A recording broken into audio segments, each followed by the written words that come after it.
What up YouTube? Welcome back to another Outriders video, and today I'm gonna show you 10 essential tips and tricks to make your life a lot easier within the full game of Outriders.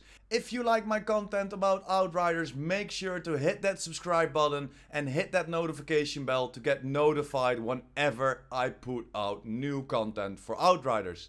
And if you want to help me out, hit that like button because that's how YouTube works. But let's dive right into the tips, shall we?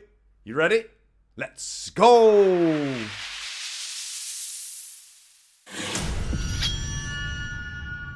So let's start with one of the tips that will save you a ton of time. Auto loot.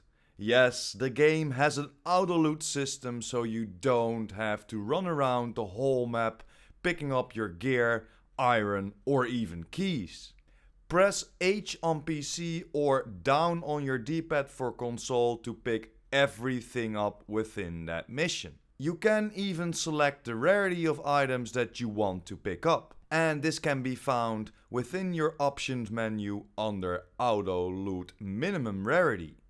And for tip 2, use your melee attacks because they are more powerful than you might think. There are two types of melee attacks: by standing still and just punching one enemy in front of you, or when sprinting, creating a blast of your character's anomaly power around you and dealing damage, and for example freezing every enemy within close range. And then over to tip 3, and this is all about status effects and can be really annoying when applied to you.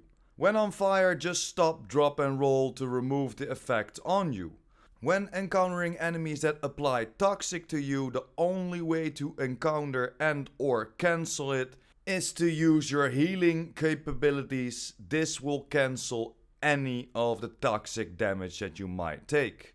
And then we have the bleed status effect, and this will disappear and do a lot less damage when you stop moving, just standing still within the game.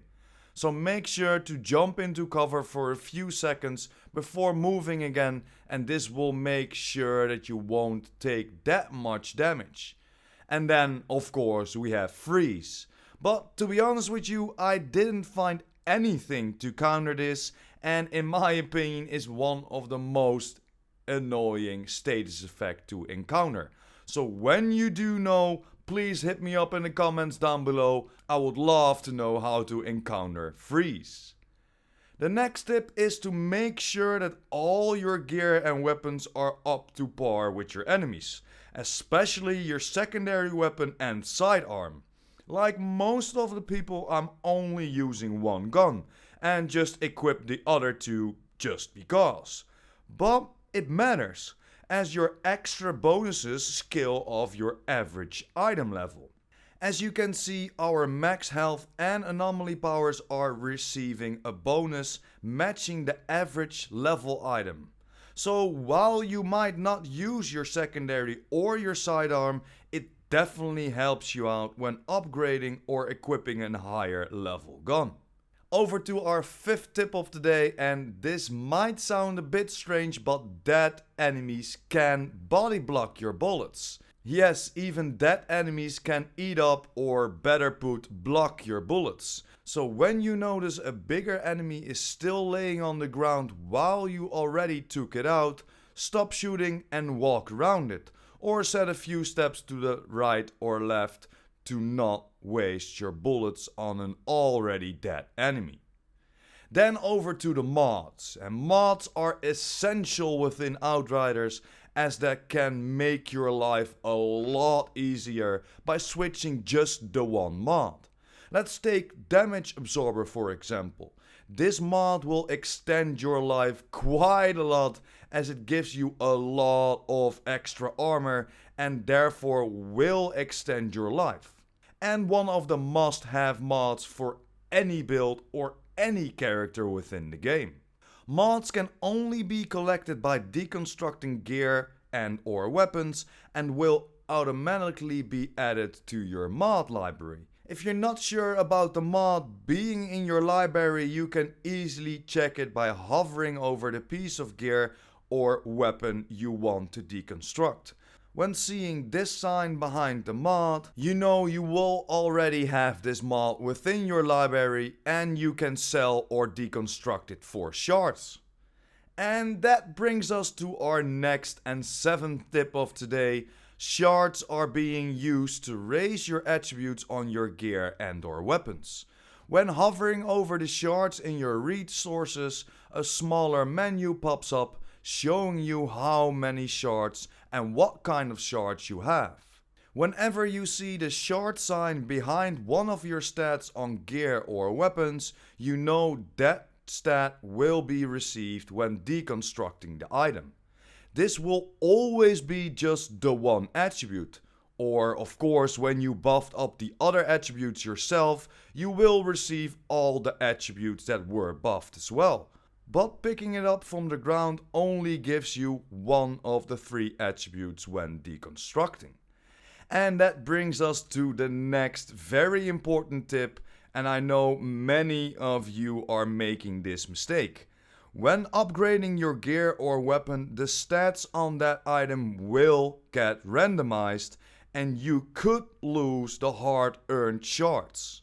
I don't know if this is intended this way or just lowers because your gear gets stronger, but the long range or short range, for example, cap at 10%, so it shouldn't drop in my opinion.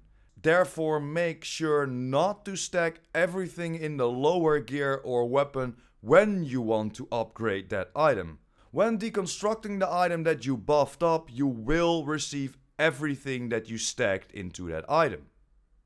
Then for tip 9, when finding a mod that you absolutely want on your build or whatever character, make sure to drop it in your stash. If you of course already have that mod in your current library. Because every character has his own mod library. So when finding for example your second damage absorber mod, don't straight up deconstruct it, but think about dropping it in your stash so you can roll it into a different character's library.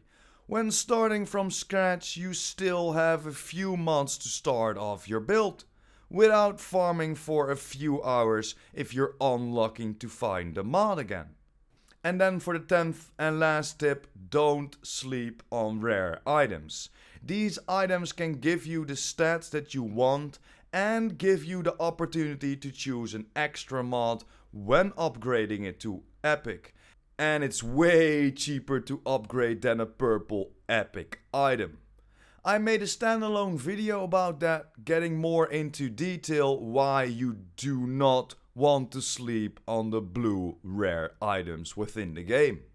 But yeah guys, those are the 10 tips and tricks I can give you to make your life a lot easier within the full Game of Outriders. But for today, thanks for watching, hope you enjoyed.